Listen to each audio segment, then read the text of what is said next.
नमस्कार माझ्या मित्रमैत्रिणींनो. आज आपण शेवेचे मिक्सचर कसं बनवायचं ते बघणार आहोत. शेव बनवण्यासाठी लागणारे 1 कप बेसन, 3 चमचे तांदळाचे पीठ, 1 चमचा तिखट, चवीनुसार मीठ, अर्धा चमचा बेकिंग पावडर, पाव चमचा हळद, 1 चमचा गरम मसाला, पाव चमचा ओव्याची पावडर, 2 चमचे गरम केलेलं तेल. चांगलं मिक्स करून घेऊया सगळं. पीठ चांगलं मिक्स करून झालंय. ह्यामध्ये थोडं थोडं थंड पाणी घालून थोडं सैलसर असं पीठ भिजवून घेऊया. ही शेव पटकन बनते आणि खूप टेस्टी लागते. खूप चांगलं लूज असं पीठ भिजवून तयार झाले. शेव पाडण्यासाठी ही मध्यम आकाराची जाळी वापरणार आहे. थोडंसं तेल लावून साच्यामध्ये पीठ भरूया.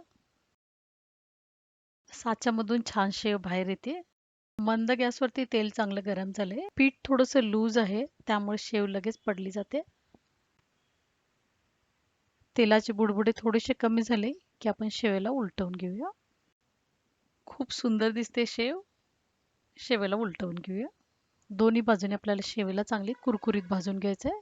शेव तयार झाली. टिश्यू पेपरवरती काढून घेऊया. दुसरी शेव पाडून घेऊया. खूप छान आणि पटकन शेव पडते ही.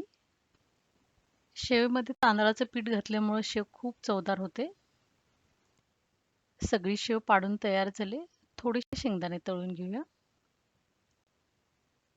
शेंगदाणे चांगले कुरकुरीत तळून झालेत. ह्यामध्ये थोडा कढीपत्ता तळून घेऊया. कढीपत्ता पण चांगला कुरकुरीत तळून घ्यायचा आहे. मिक्सर तयार झाले. टिश्यू पेपरवरती काढून घेऊया. मिक्सरमध्ये घालण्यासाठी थोडासा मसाला लागणार आहे. अर्धा चमचा पिठी साखर, चवीनुसार मीठ, अर्धा चमचा तिखट, पाव चमचा गरम मसाला. सगळे मसाले चांगले मिक्स करून घेऊया. मसाला तयार झाले. शेव बाउलमध्ये काढून घेऊया. शेव खूप छान कुरकुरीत आणि टेस्टी तयार झाली. ह्यामध्ये घालूया कढीपत्ता आणि शेंगदाणे. मसाला बनवलेला तो घालूया. हे सगळं चांगलं मिक्स करून घेऊया. खूप टेस्टी झालं हे मिक्सचर. असं मिक्सचर तुम्ही बनवून बघा. कसं बनलं ह्याची प्रतिक्रिया कमेंट बॉक्समध्ये कळवा. जर तुम्हाला ही रेसिपी आवडली असली तर लाईक, सबस्क्राईब, शेअर करा. बेल आयकॉनवरती क्लिक करा म्हणजे पुढच्या व्हिडिओचं नोटिफिकेशन पहिल्यांदा तुमच्याकडे येईल. आज तुम्ही रेसिपीला बघितल्याबद्दल धन्यवाद.